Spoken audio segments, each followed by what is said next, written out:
Boa noite a todas e todos. Essa roda de conversas, né, desse mês, janeiro, ela está inscrita, né, no conjunto de ações que pessoas fazem para tornar mais amplo, mais visível, né, as ações do Janeiro Branco. Então, Janeiro Branco é o mês dedicado a campanhas de saúde mental, né, de cuidado, de preservação, de atenção. É chamado de Janeiro Branco porque se supõe, se tem a hipótese que são inícios. Então, a branquitude do janeiro tem a ver com uma página em branco que ainda não foi escrita porque o ano está começando. E aí fica aquele convite da gente prestar atenção, né, na nossa saúde mental, na saúde mental de quem nos cerca, e, enfim, no nosso caso, né, nas comunidades, os nossos clientes, alunos, etc. Esse movimento ele foi criado em 2014 por um psicólogo mineiro chamado Leonardo Abraão, e ele tomou assim uma amplitude porque já existe em outros países e as empresas agora colocam atividades específicas, né, para chamar a atenção da necessidade de cuidar da saúde mental. E nós, para falar disso, escolhemos um tema, né, que tem a ver com a proteção, que é a pele, né? A proteção em vários níveis.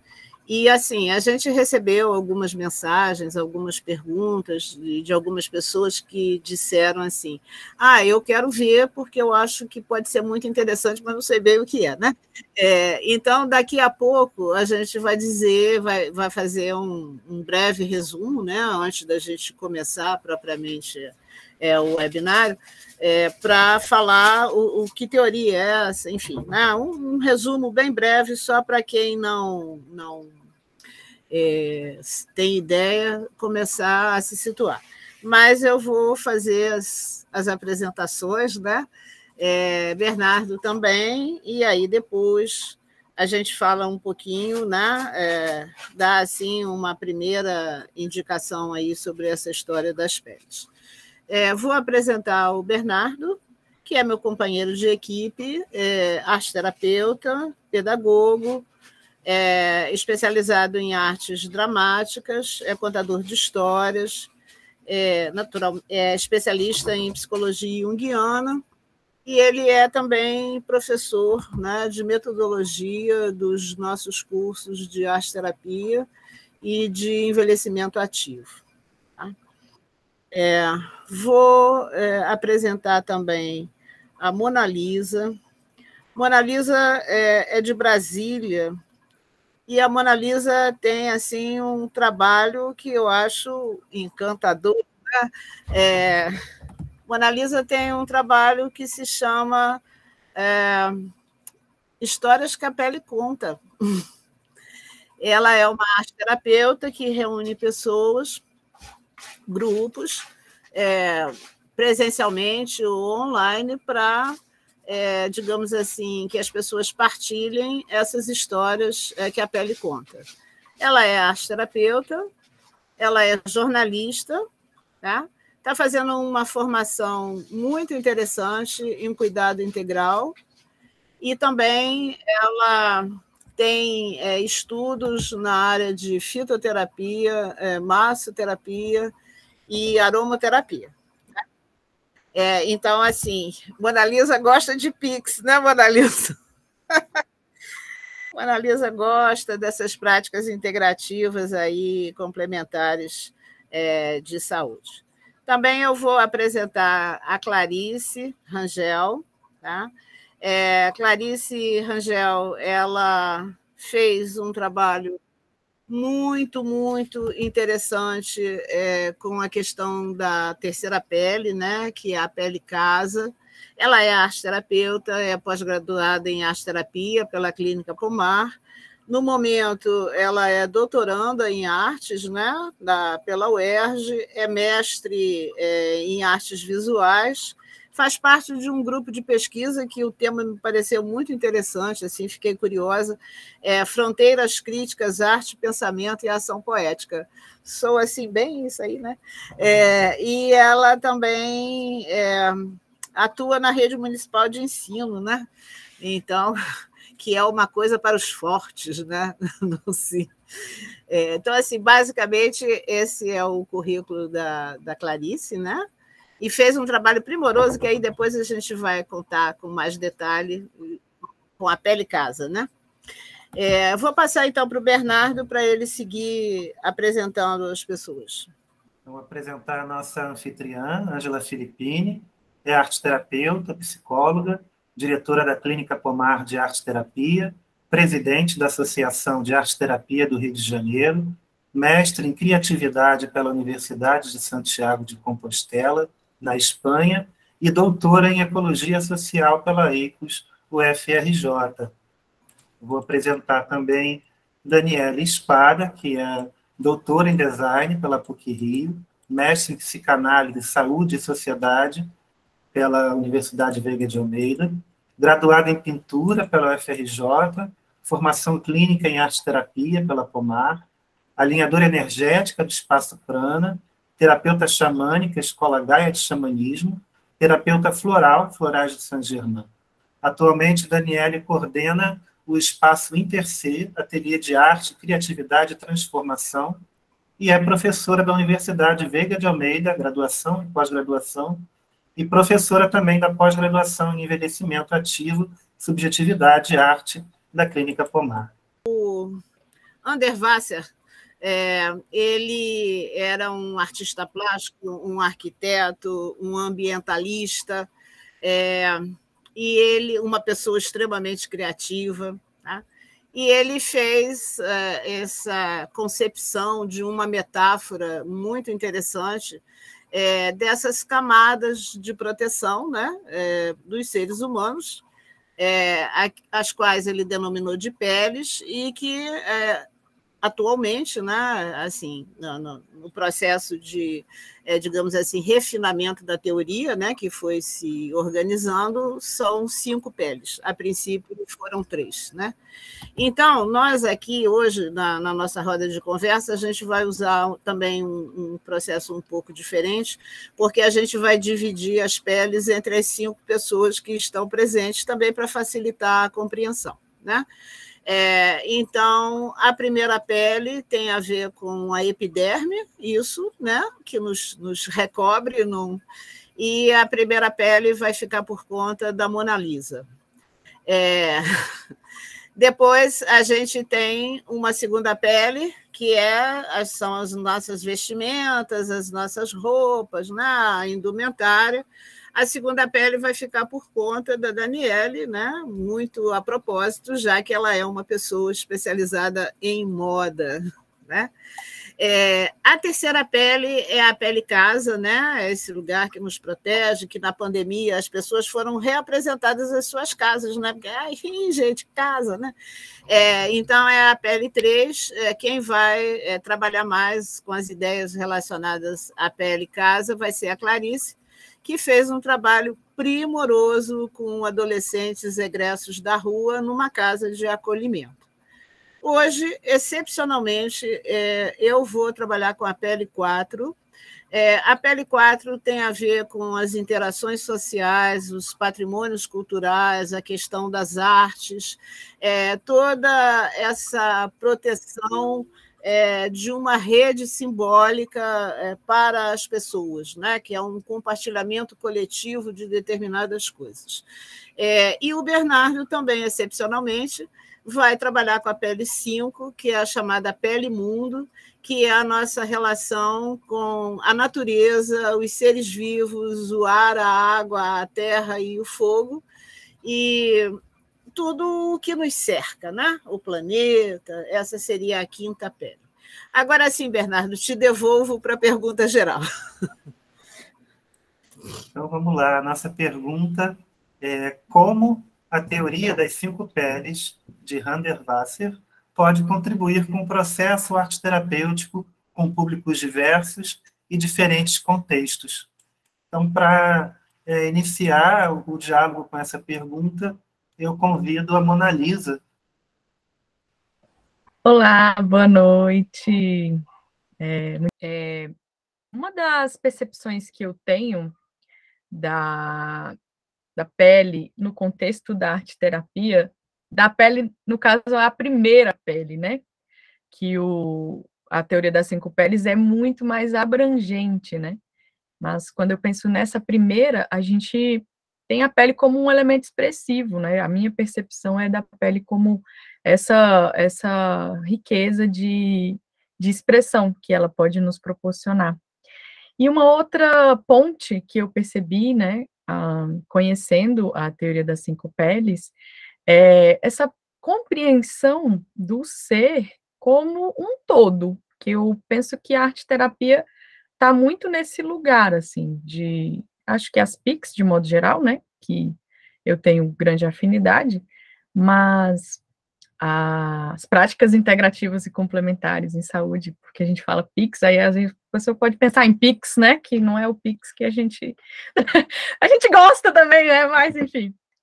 Bom, então eu penso que essa compreensão mais ampla que a arte-terapia vai estar proporcionando para a gente, tanto enquanto profissional, como enquanto quem usufrui, né? Acho que a gente tanto é arte-terapeuta quanto participa de espaços arte-terapêuticos no nosso cotidiano, então ela vai estar dialogando com a arte-terapia e a teoria nessa vivência do ser em suas diversas manifestações. Então, acho que a manifestação que é a mais particular, o si mesmo ali, a pessoa, e ela em sociedade, nessa relação que vai aparecendo mais nas peles que são a segunda, a terceira, a quarta e a quinta, que a nossa anfitriã já nos trouxe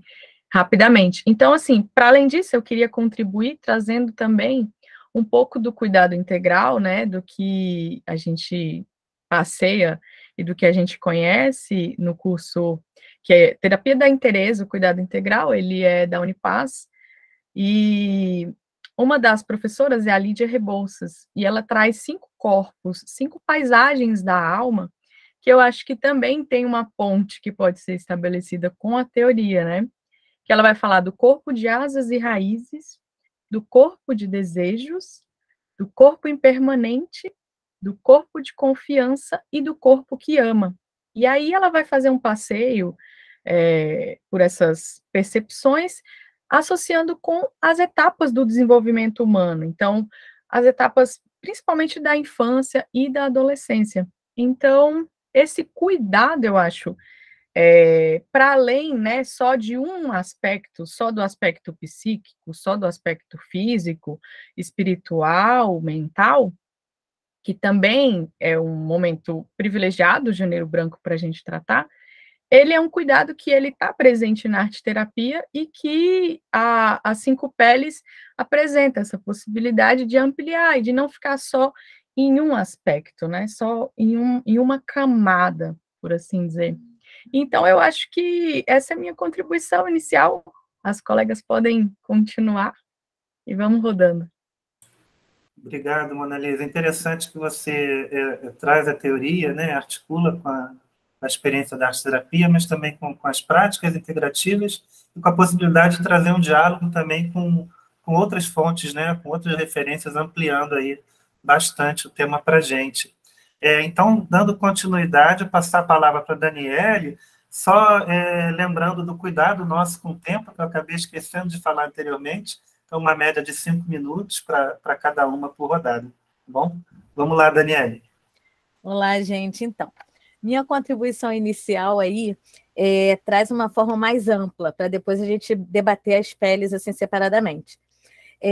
Eu acho que o ativista, né, que ele é um ativista, ele vai mergulhando num processo de escamação até chegar a uma profundeza do si mesmo com essas peles. Então, a gente pode aí traçar um paralelo com a psicologia junguiana e a psicologia analítica. E aí, para mim, é uma forma de pensar e de viver integradora, que ela não está só no seu físico, no seu emocional, no seu psíquico, mas em relação com o mundo, interior com o exterior, que é o que a gente trabalha o tempo todo. E nos faz também ter a percepção da nossa imagem, da nossa forma de viver, de ser e de existir no mundo. Porque ele vai contemplando camada por camada. E se a gente for analisando as peles, tanto da primeira para a quinta, ou da quinta para a primeira, que é uma diferença muito grande da gente ter essa visão, né, de fora para dentro, de dentro para fora, nesse caminhar a gente é transformado. Então, o fato da gente só pensar e refletir junto com ele nessa teoria das 5 peles, a gente já está fazendo um caminho de transformação. E aí, essa pele que nos protege, que é a nossa pele, essa pele que nos traz uma identificação com o outro, a pele que habita e diz quem você é regionalmente, geograficamente, que é a sua casa, a pele que te coloca na sua bolha social ou em bolhas sociais, e a pele que te coloca num planeta. Eu acho que essa é a grande vivência. E eu estava até comentando com a Ângela um tempo que a gente estava fazendo uma reunião, que eu falei assim, quem sou eu, né? Na fila do pão, quando a gente vê um trabalho tão primoroso assim. Então, a gente usa essa teoria para a gente fazer um processo de transformação do ser. E isso é super interessante, né, Daniele? Porque traz essa questão do pensar o ativismo, né, e o próprio fazer transformador da arte-terapia, como isso pode se articular, dando aí caminhos, né, para a gente também inovar a nossa própria prática a partir daí. Né? Então, continuando, Clarice. Olá, boa noite, um prazer estar aqui. Tentando contribuir já, complementando o que as colegas já falaram. O que eu acho bacana também pensar é que essa teoria está atrelada à trajetória de vida do Rantivasa, né? Então, foram peles que foram se somando conforme a experiência que ele teve na arte e com o ativismo dele, né? Que ele foi ligado ao Partido Verde também, teve algumas questões, né? E aí eu penso que como isso pode estar nos ajudando a promover a consciência crítica, né, e ecológica através da criatividade, né? Um papel assim como arte-terapeuta. Primeiramente, as peles, elas são relacionais, né? Elas são um campo simbólico que vão tratar de uma espiral de consciência. Então, elas se relacionam, porque a pele não é só proteção, ela é um espaço de troca, né? É o eu com o mundo. Então, são várias trocas que levam em consideração tudo que nos permeia, né? A níveis psicológicos, sociais e ambientais, que é o grande elemento importante da teoria dele, que vai nos ajudar não só a pensar a nível social e psicológico, mas o ambiental, que é tão precioso para a gente pensar hoje, né? Tudo que a gente tem vivendo no mundo, assim. E as peles, eu penso que também pode ser no nosso processo como arte-terapeuta, como um diagnóstico para poder atuar na relação com o nosso cliente ou paciente, como a gente pode chamar, né? Porque vai para naquele olhar da dimensão criativa presente nos nossos afazeres, né? No caminho dos nossos projetos cotidianos, ampliando a ideia da arte, não como o universo da arte como uma disciplina, mas da arte-vida, né? Porque o Rantivasa, junto com outros artistas como Joseph Beuys, Alan Capel, eles são preocupados exatamente com essa aproximação da arte com a vida, com o nosso cotidiano. Isso é tão caro para a arte-terapia, né? Que a gente está sempre pensando nesses processos criativos no nosso cotidiano, como forma de a gente pensar essa nossa casa interna, né? Antecipando um pouco também a casa pele, né?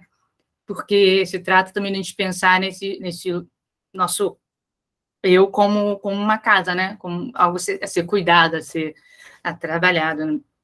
Então, acho que é isso. Acho que essas peles ela pode nos ajudar a pensar a criatividade como uma forma também de a gente pensar a potencialidade da nossa aproximação sem essa desconexão que está tão presente, principalmente nessa realidade virtual, né, de todos os processos que a gente tem vivido.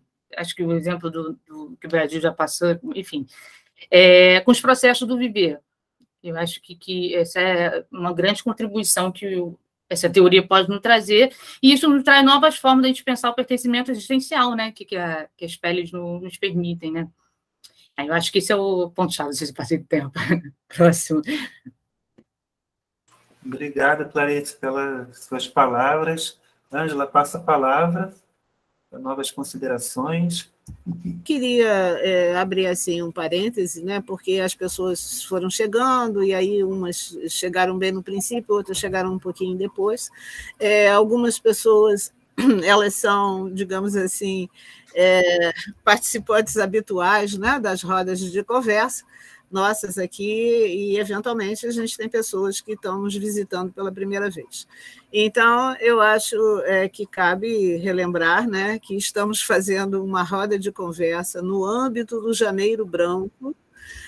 Somos terapeutas que trabalham com artes e queremos compartilhar um pouco, né, o campo simbólico da teoria do Handwasser, porque terapeutas se ocupam de campos simbólicos, né? Então, assim, eu creio que se 50 pessoas fizessem rodas de conversa sobre essa maravilhosa teoria, teriam 50 enfoques diferentes. O nosso, como terapeutas, será essa bela metáfora que pode nos dar elementos para o nosso trabalho, que é o trabalho criativo, é o trabalho de produção de imagem, né? E das pessoas, então, poderem codificar, né, suas relações com todas essas peles, né? A Mona Lisa falou da primeira pele, da epiderme, né? Eu queria pegar um ganchinho só para lembrar que ela tem esse trabalho e ela tem, digamos assim, uma relação amena, né, com a primeira pele, por conta da questão das tatuagens, né, das histórias que essa pele conta, mas terapeutas também têm relações com o cutting, que é esse dilaceramento, né, da cicatriz na primeira pele, e estamos no Janeiro Branco, não precisamos ficar atentos a esses recados que as pessoas usam a pele para passar o seu sofrimento psíquico, né? Então, eu creio que essa é uma contribuição também. Te devolvo, Bernardo. Muito bem, então acho que podemos continuar indo para a segunda rodada de perguntas, né? Perguntas agora específicas, direcionadas para cada um dos convidados. E uma pergunta relativa à primeira pele, direcionada, então, para a Mona Lisa. Mona Lisa, você pode nos contar um pouco sobre as histórias que a pele conta? Bom, eu queria convidar a todos 1 minuto só da gente fazer uma breve visita à nossa própria pele, das nossas mãos, né? E sentindo, né, nesse pequeno pedaço desse grande órgão que nos reveste, né? Acho que à medida que vocês vão me escutando também, vocês podem ir visitando, passando rapidinho aí pelas mãos e sentindo um pouco dessa textura, né? Acho que esse contato, muitas vezes a gente não tem a pausa para fazer ele de modo consciente, né? Então, acho que um dos tesouros que essa possibilidade de se encontrar com essa primeira pele é esse acolhimento que a consciência e a pausa podem nos trazer, de ouvir as histórias que estão à flor da pele. Quantas expressões que a gente tem no nosso cotidiano que envolvem a pele, né? Acho que esse foi um dos chamados que eu senti para começar a me dedicar, assim, nesse tema, dessa escuta, né? Porque nosso cotidiano, a gente muitas vezes expressa e fala, mas não pausamos, não paramos para sentir, acolher e ouvir, né? Então, na própria teoria, ele traz o quanto que eu acho que nessa primeira pele essa caminhada e a trajetória, eu não me atrevo, gente, Randevars é um nome, assim, gringo, e eu me atrevo mais levemente, assim, então se for falar a teoria, mas eu quero falar dele, claro, esse ativista valioso, mas que, né, o gringo... Vamos lá. Bom, então, assim, um dos chamados para essa escuta parte dessa percepção das histórias que vêm naturalmente, que a pele vai trazer. As estrias, as rugas, as marcas de expressão, as alergias, que são muito...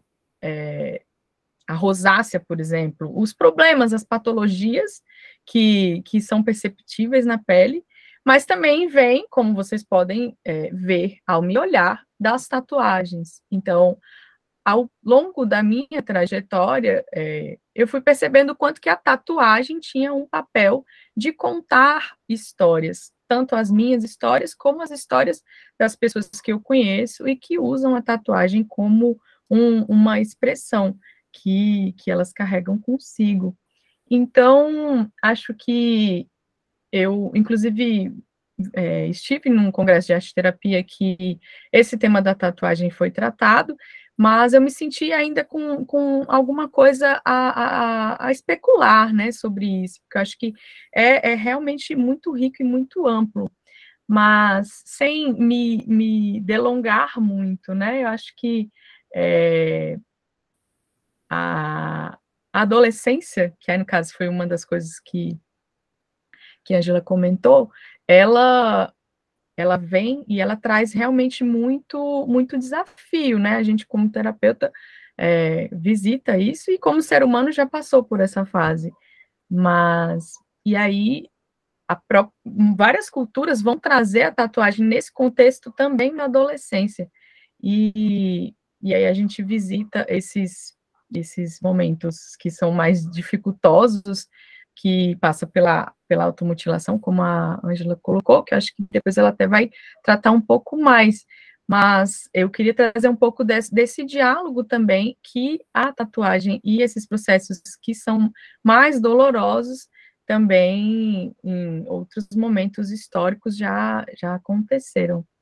E é isso, acho que além da derme, que é um termo muito usado na teoria, a gente pode perceber na própria pele as diversas camadas. Então, como a Daniele comentou, esse mergulho, né, nessa espiral que vai acontecendo, que aí na pele a gente tem a endoderme, a mesoderme e a exoderme. Então, são 3 camadas nessa primeira camada. Então, é um universo, são realmente muitas histórias e possibilidades de escuta e acolhimento que a gente, enquanto terapeuta, pode estar trabalhando. Obrigado, Mona Lisa. Então, começamos aí com essa primeira camada de pele, né? Essa pele que faz essa mediação imediata, né? Que apresenta também os seus limites e as suas possibilidades, né? E vamos caminhando, então, para a segunda pele, né? Que é essa pele que se refere às roupas, né? As indumentárias, as vestimentas. E passo, então, a pergunta para a Daniele. Daniele, você pode nos contar um pouco sobre a questão das roupas indumentárias como uma segunda pele, seus aspectos simbólicos, criativos e, eventualmente, também disfuncionais?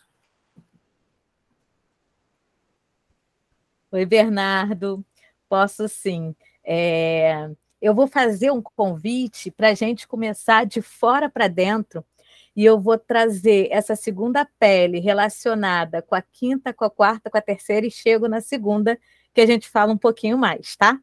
Então, a segunda pele, que é a nossa roupa, que nos primórdios era para proteção da nossa primeira pele, né, a pele órgão, que era para proteção do frio, né? Era para proteção aí contra as intempéries do mundo animal, ela deixa de ser. Então, numa camada mais planetária, como é que a gente pensa essa roupa que ela é produzida em massa, massivamente, para o consumo, para que a pessoa possa ter uma identificação, um grupo.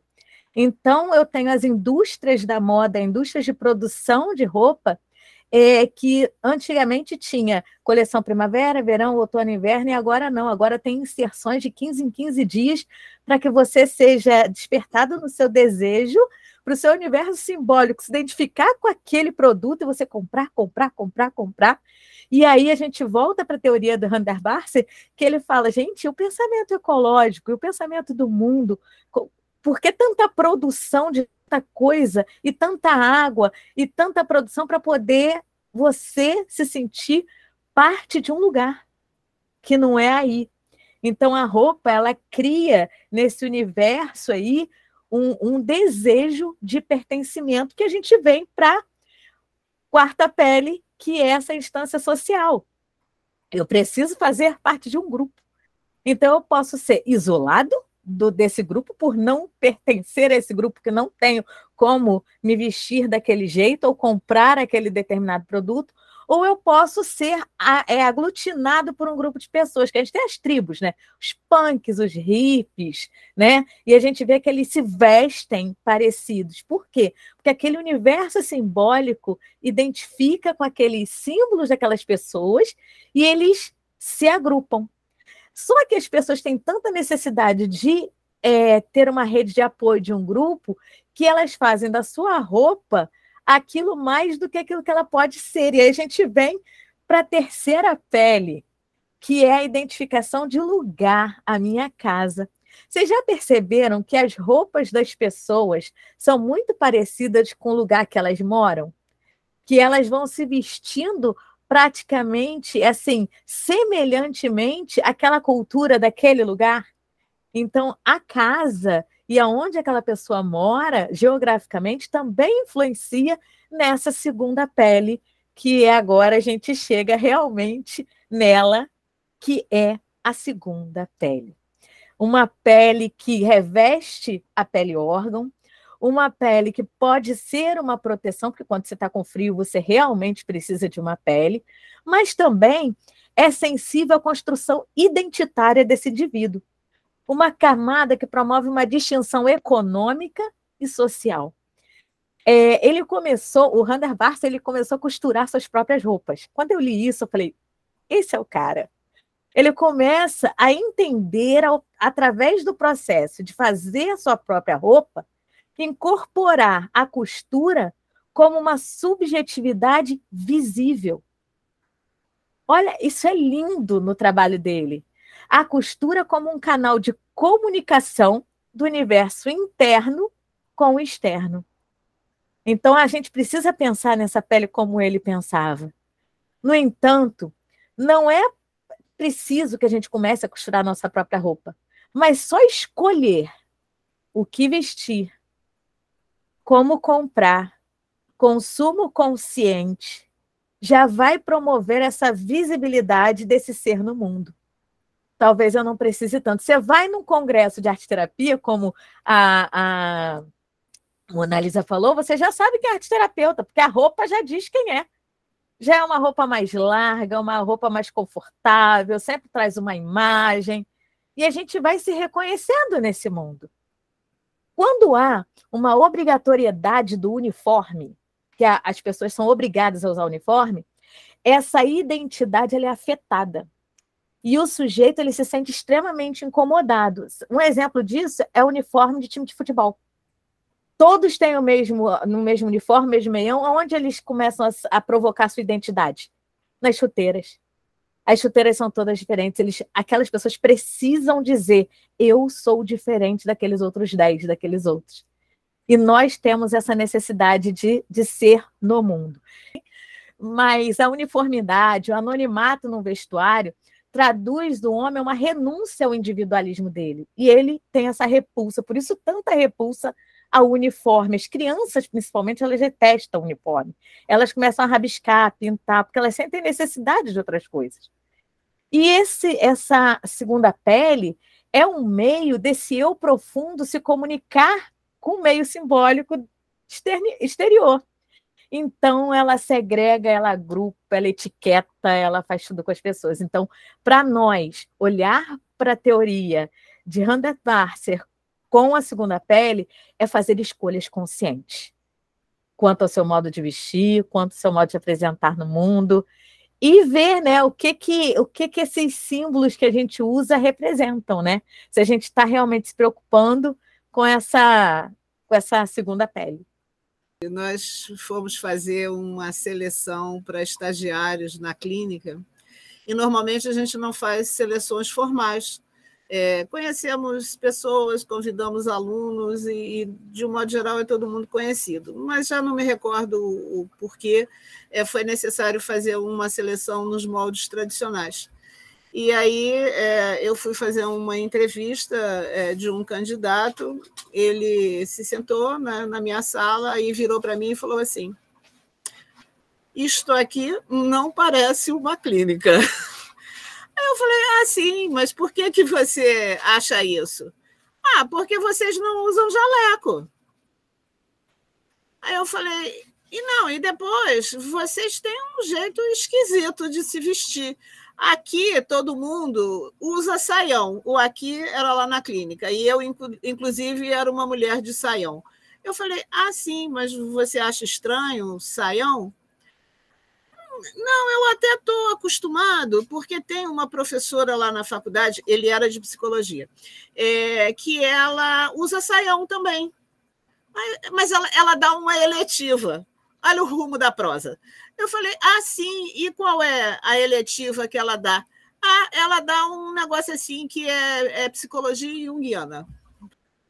A gente vê como a pele é capaz de segregar quando a gente viu as cores verde, amarela e vermelha serem expostas na segunda pele e fazer uma divisão de um país. Então, eu guardo para o final depois. Muito bom. Então, vamos dando continuidade a esse debate que está ficando aquecidíssimo e avançamos, então, para a terceira pele com Clarice. E, Clarice, conta para a gente um pouco sobre a sua intervenção junto a um grupo de adolescentes egressos da rua e a Casa Pele. Como que foi isso?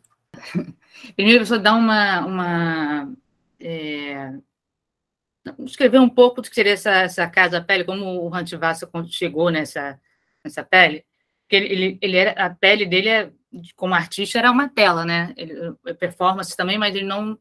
O interesse dele por construir casas, que ele chamava de casas felizes, foi durante a trajetória dele, foi mais para o final. Foi quando ele queria, e foi um dos primeiros, diga-se de passagem, a construir essas casas verdes, que a gente, hoje já é mais popular, né? Nesses telhados com plantas, a integração com o externo, se a gente for ver os trabalhos dele e tudo mais. E uma coisa extremamente importante, que eu acho que é o gancho que eu trazer para pensar a ideia de pertencimento que eu observei no estágio, na casa de acolhimento, as pessoas que trabalhavam para construir as casas que o Hunt Vassa desenhava, porque ele desenhava, como o Niemeyer, ele faz o projeto, mas tem os engenheiros, né, para poder pensar isso como matéria, né? Ele fazia com que as pessoas, os pedreiros, tivessem intervenção criativa no processo da construção. Então, os ladrilhos, por isso que eles usavam muito ladrilho, porque ele tem um grande mosaico, né, coletivo, para poder expandir essa noção de criatividade, né, não restringir a figura da pessoa que idealizou, né. E aí, como eu tinha já pensando, né, nesse processo das peles e durante essa experiência na casa de acolhimento com os meninos, a casa é um lugar de instabilidade, né, porque são meninos que têm idade para entrar e idade para sair, né? Entravam-se com 6 anos, saíam com 13 anos.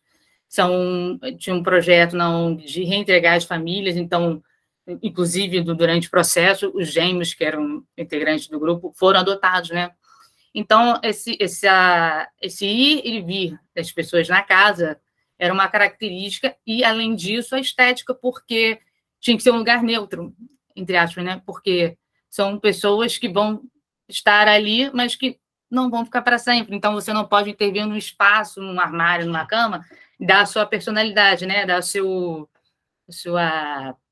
identidade. Como a gente faz, né? Como somos adolescentes, a primeira coisa que a gente quer pintar, como criança, né? Rabisca a parede, né? Então, o espaço ele torna-se mais neutro mesmo, né? No sentido de que é para todos, então não, se todos tem que ser, a negar a individualidade, né? Em vez de, na verdade, reafirmar, né? Então, a gente pensou como um diagnóstico daquele processo, como trabalhar o pertencimento existencial daquelas pessoas que habitam aquela casa, né? Porque se a gente não pode colocar o si, como é que a gente pode pertencer e habitar aquele lugar, né? E uma coisa que não tinha como, a casa estava estreitamente ligada à pele da família, né? Que é a quarta pele, do social, porque era a grande questão, né? Eram crianças que estavam segregadas desse lugar, tinham ainda contatos, tinham visitas, algumas não, uma realidade muito diversa, e a gente analisou, né, eu fiz essa experiência com um colega de trabalho, o Marcelo, que isso era um dos indicadores do conflito que tinha, eles brigavam muito, né? Então, você criar os laços afetivos, criar os vínculos com uma criança que acabou de chegar, que foi que durante todo o processo entrava e saía, mas depois tem que fechar, né? Porque não pode entrar e sair. E aí, uma coisa curiosa nesse processo todo foi que a gente tinha o Godofredo, né? O coelho, que era um personagem para integrar, né? Para a gente poder trabalhar esses vínculos, né? Que durante o processo, foi muito curioso, que a gente estava querendo encontrar uma solução para como é que a gente fazer eles habitarem esse espaço de forma criativa, né? E a resposta foi no Godofredo. Eles falaram que queriam fazer coelhos, queriam fazer os seus Godofredos, os seus coelhinhos. Então, a gente fez com eles os costuramos, né? Fizemos de pano, com um cheirinho, pintamos, e aí esse objeto torna-se, né, esse lugar para eles dormirem, para eles estarem dentro da casa, né? Então, a solução, né, criativa que a terapia proporcionou para que eles pudessem vivenciar aquele espaço de uma forma mais feliz mesmo, né? Mais harmoniosa, foi criar esse objeto afetivo para poder enfrentar essa realidade, para Então, essa casa foi como um grande papel da terapia, né, que é trabalhar a casa interna, né? Então, para poder habitar essa casa externa, que é a casa de acolhimento, né, que tem uma característica muito específica. Eu não sei se eu me estendi, mas aí eu acho que esse campo simbólico da casa, para aquele grupo de pessoas, estava muito associado à família, né? A trabalhar esse pertencimento existencial através de objetos que podiam carregar com eles, né, para serem lares deles aonde é que eles fossem, né? Aí é isso. Só um adendo, que eu acompanhei a história de Godofredo, né? Alguns coelhos que vieram depois, eles não pararam no próprio coelho deles, que eles criaram, mas eles faziam a família do coelho, né? Não é isso? Então, era bem esse nível da terceira pele, que também engloba a família, porque não bastava fazer um único coelho cheiroso. O coelho precisava ter pai, mãe, filhos, irmãos, etc. E foi um processo simbólico assim, belíssimo ver aqueles meninos irem restaurando, né, regenerando os dilaceramentos, né, simbólicos desse tipo de pele, né, porque eles estavam justamente ali, porque não havia casa, né, eles vinham da rua, e esses meninos tinham uma peculiaridade, né, Clarice, que eles tinham muita dificuldade de ficar dentro da casa também, né, os gestores, os educadores da casa tinham que ficar assim, improvisando bastante para que eles permanecessem pelo lado de dentro da casa, né? Então, assim, o abandono, a situação lacunar cria também uma memória, uma dificuldade de se permitir, né? E quando eles começaram a criar as famílias, foi muito interessante, porque alguma coisa objetivamente e concretamente havia mudado, né?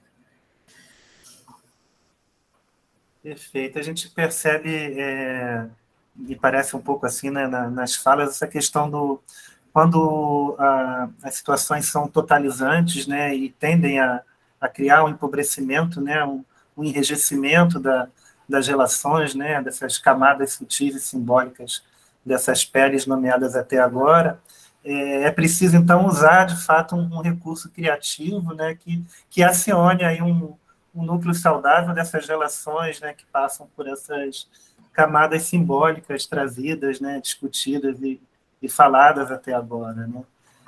Continuando, então, vamos para a nossa quarta pele, a social, com Ângela. Ângela, você pode nos contar um pouco sobre a pele das tradições, cultura, memórias, arte, patrimônio cultural? Então, vou começar a abrir a porta para, assim, apresentar essa pele, né? Um pouquinho que pode ser apresentado numa roda de conversa, né? Que de verdade não é uma aula, assim, a gente está conversando sobre algumas coisas que simbolicamente podem ser interessantes para o nosso trabalho de arte terapeuta. A quarta pele, ela está assim, intimamente vinculada ao meio social. Então, o sentido simbólico de meio social, ele abre vários itens, né? Digamos assim. Então, tem o tecido comunitário. Aí a gente pode pensar bem assim, o que a gente entende por tecido comunitário, né? Porque se tiver 200 pessoas, a gente vai ter 200 entendimentos do que pode ser um tecido comunitário. Os grupos associativos estão aí no meio social também, né? A nação.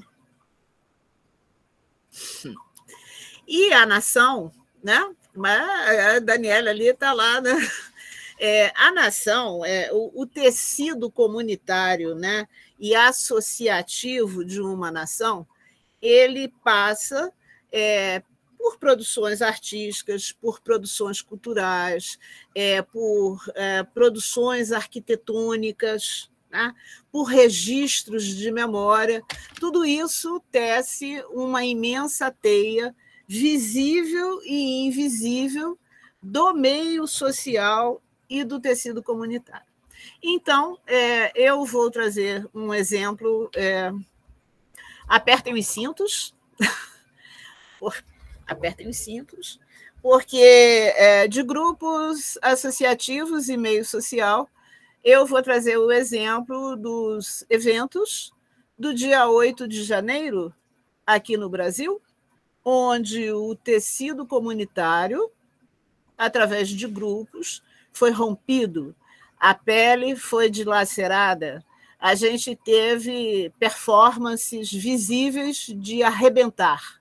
Estava se arrebentando um tecido comunitário, estava se esfrangalhando a simbologia de um grupo que compartilha a mesma nacionalidade. Então, as cenas de pessoas com extintores arrebentando vidros é como arrebentar peles. Não eram vidros de um lugar qualquer, eram vidros de um patrimônio coletivo. Pessoas esfaqueando uma tela de Cavalcante, não era apenas uma tela de Cavalcante. Naquele momento, aquele ato arrebentava uma pele que era uma pele criativa, que era uma pele cultural, que era uma pele das artes. Arrebentar retratos, arrebentar bustos, arrebentar registros de memória que fazem uma tessitura que ampara e que protege populações que elas se sintam pertencendo. Então, aquilo foi uma ruptura, foi um dilaceramento. Dizendo de uma maneira mais popular, mais chula, ficamos pelados, perdemos, nos esfrangalhamos enquanto tecido comunitário, não havia nada para nos cobrir, né? Assim, do ponto de vista cultural, do ponto de vista cívico, do ponto de vista da cidadania, estávamos completamente pelados, perdemos a pele. Agora estamos devagarzinho nos restaurando. Daniele, você que fez assim, você tem alguma coisa que você queira complementar sobre isso? Ou eu passo para o Bernardo? Eu acho que é justamente isso que a gente vem falando, né? Essas peles, como muito bem a Clarice colocou, elas são uma espiral que elas são relacionais.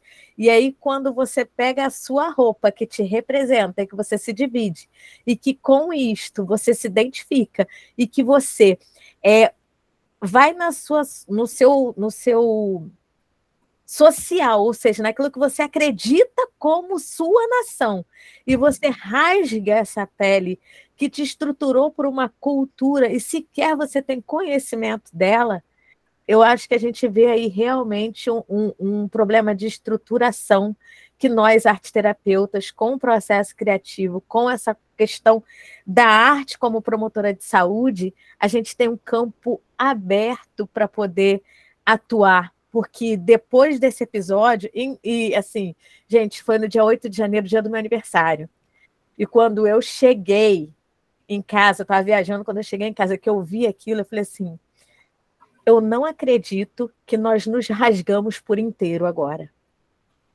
Porque realmente é isso, Ângela. Você falou, nós estamos pelados. Nós precisamos construir uma outra tessitura. Quiçá da primeira, da segunda, da terceira, da quarta, daqui a pouco passando a bola para o Bernardo aí.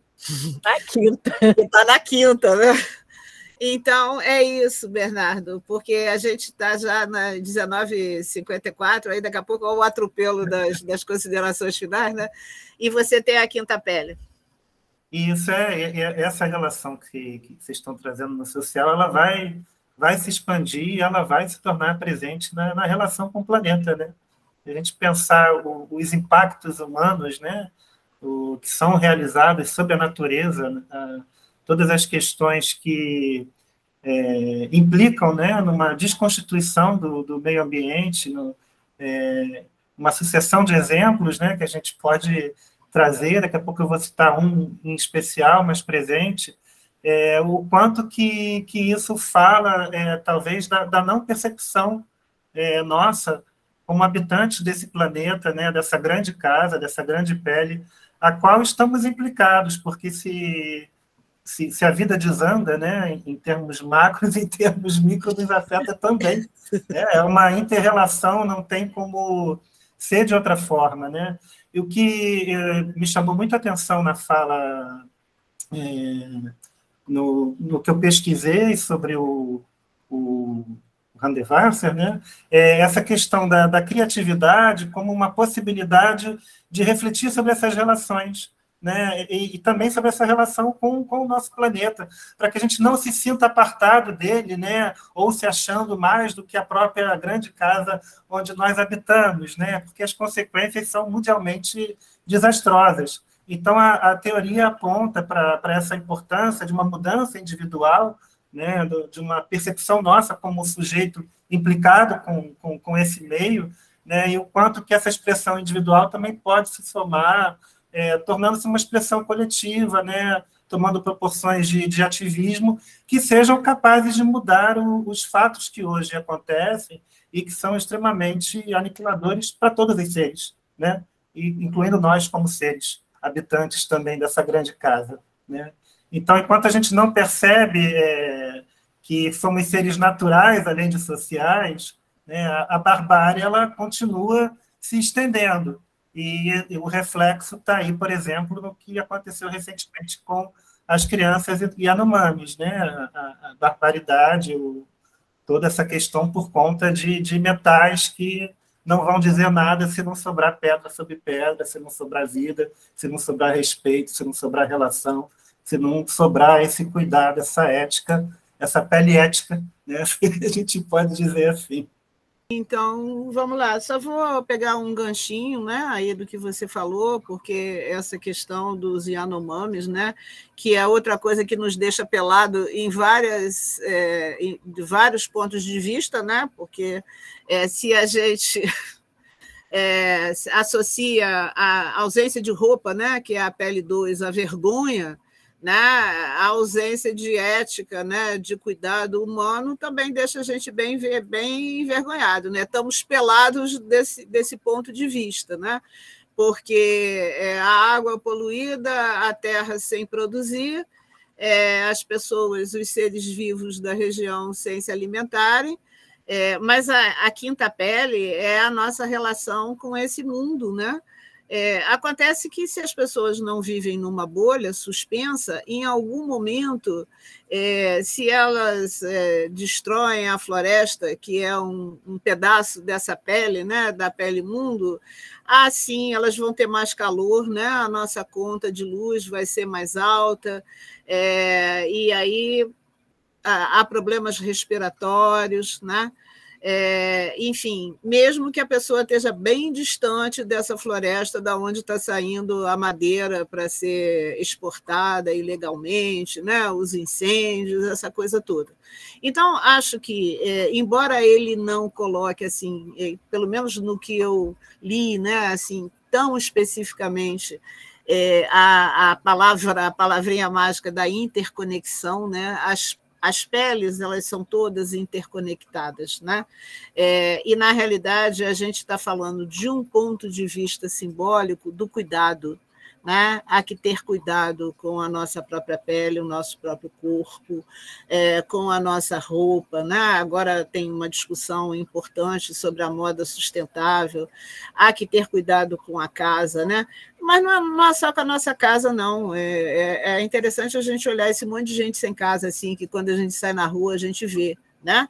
Aí a gente já pula para a pele 4, que é essa tessitura, né, esse tecido social que fica, né, esfrangalhado, dilacerado, fica com cicatrizes de diversas maneiras.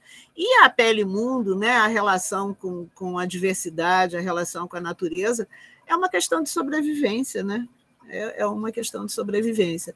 Existe uma discussão agora para alguns grupos de terapeutas que os terapeutas têm que ter uma atenção com alterações climáticas. Aí as pessoas vão dizer, uai, mas por quê?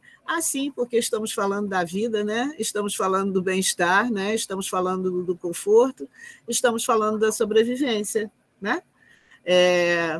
Alterações climáticas eventualmente trazem desastres ambientais, né? Nós somos de uma associação profissional que passou um ano inteiro trabalhando com um desastre ambiental, que foi as vítimas de Petrópolis, e tivemos um aprendizado importante, né? Creio que fomos úteis para aquelas pessoas, mas isso é assunto de trabalho de terapeuta, né? Porque não foi por nada que aquelas casas todas caíram e morreram 287 pessoas. Então, eu acho que isso tem a ver com também a quinta pele, né? A quinta pele.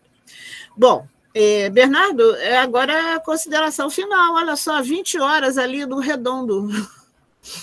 Então, vamos lá. Mona Lisa, suas considerações finais sobre nossa conversa, sobre esse bate-papo. Me escutam? Sim, escutamos. Sim. Que bom. Eu vou fazer uma leitura bem breve aqui e vou citar um trecho de música para deixar uma reflexão para a gente. O trecho é o seguinte: o homem deve ter se julgado o mais sem graça de todos os bichos, quando se viu nu, sem pelo, diante da beleza dos outros animais. Quantos desenhos diferentes eles tinham sobre a pele?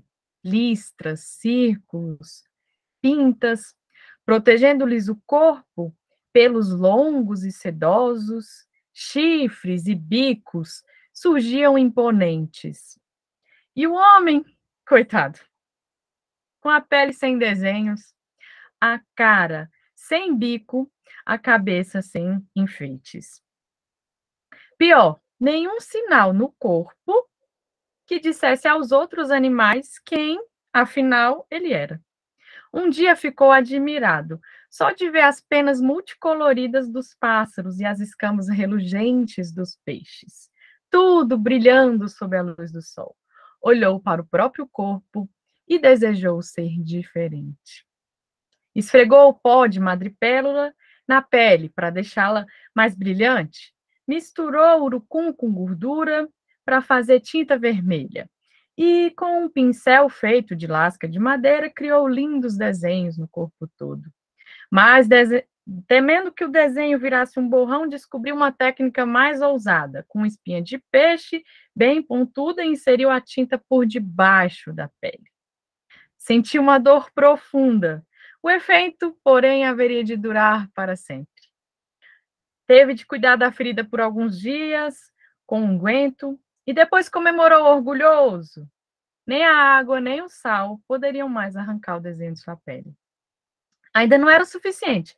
Inventou de atravessar o septo nasal com um osso na largura de um dedo e de espetar penas de beija-flor sobre os lábios. Quem pode dizer não ter sido essa a origem da pintura corporal, da tatuagem e do piercing? Esse é um trecho desse livro, que fala sobre a tatuagem, é um livro da Leusa Araújo. E, bom, eu sinto que essa questão da natureza realmente ela se dialoga muito com o nosso cotidiano enquanto terapeutas. E aí, o último trechinho que eu queria trazer de uma música chamada Na Pele, de Elza Soares. Olhe dentro dos meus olhos, olhe bem para minha cara. Você vê que eu vivi muito. Você pensa que eu nem vi nada. Olhe bem para essa curva do meu riso rato e roto. Veja essa boca muda disfarçando o desgosto. A vida tem sido água, fazendo caminhos esguios, se abrindo em veios e vales, na pele, leitos de rio. Contemple o desenho fundo dessas minhas jovens rugas, conquistadas a duras penas entre aventuras e fugas. Observe a face turva, o olhar tentado e atento. Se essas são marcas externas, imagine as de dentro. A vida tem sido água, fazendo caminhos esguios, se abrindo em veios e vales, na pele, leito de rio. Muito obrigada. Lindeza, Mona Lisa, obrigado. Daniele. Olha, depois da Mona Lisa a gente fica sem fala, né? Mas eu trouxe só para a gente refletir no final, assim, com a segunda pele, né? Daquela historinha infantil da roupa do rei. Que o rei queria tanto ser adorado, queria tanto ser destacado, queria tanto ser imponente, queria tanto ter poder, que saiu nu, porque perdeu toda a sua capacidade de pensar na sua essência, nas suas verdades, naquilo que ele realmente era e se construiu. E ele revelou a todos, com a sua nudez, aquilo que ele deixou de construir dentro de si. Obrigado, Daniele. Clarice. Acho que eu vou trazer uma provocação um pouquinho mais política, assim, não tudo é político, né? Mas sim, com certeza. No sentido mais literal, assim, eu acho que o grande desafio como arte-terapeuta é a gente situar nessa era capitolocena, né? Que a gente tem que esses valores do capital que transformou a natureza no outro, né? A gente é a cultura, a natureza, quando, na verdade, é impossível você falar de um sem o outro, né? Então, essa dicotomia do pensamento, que a gente pode trazer lá, o pensamento modernista, mas que nos traz tão malefícios, porque trouxe uma forma de lidar com o outro que torna as vidas precárias, né? Precárias, escolhe, nomeia alguns para serem rechaçados do bem viver, né? Então, acho que é esse papel de tornar legítimo a pluralidade das existências, né? Porque quando a gente transforma esses pequenos nichos que não se dialogam, né? E quando, na verdade, a gente vê promover o encontro das espécies no sentido mais geral, né? E tem um autor que eu gosto muito que fala da virada vegetal, que não se trata do saber, da planta ou do outro que seja uma escala de hierarquia, né? Mas é um pensamento que você ainda não conseguiu atingir, né? A gente não consegue entender a inteligência que tem nas outras formas de existir. E isso vale até entre nós, né, humanos, que a gente não consegue entender o que Yanomamis nos representam, né, como a gente pode estar na relação com de outras intergeracionais, né, a gente tem a questão dos idosos, das crianças, como a gente consegue fazer com que o diálogo e os encontros não sejam permitidos de forma tão harmoniosas, né? Aí eu joguei essa provocaçãozinha. Obrigado, Clarice. É interessante pensar que a gente pode trocar a palavrinha ou por e, né? E isso abre assim, um diálogo incrível, né? Ângela? Então, eu acho que ficou mais ou menos visível que cada pele rende 10 anos de conversa. O que vocês acham, né?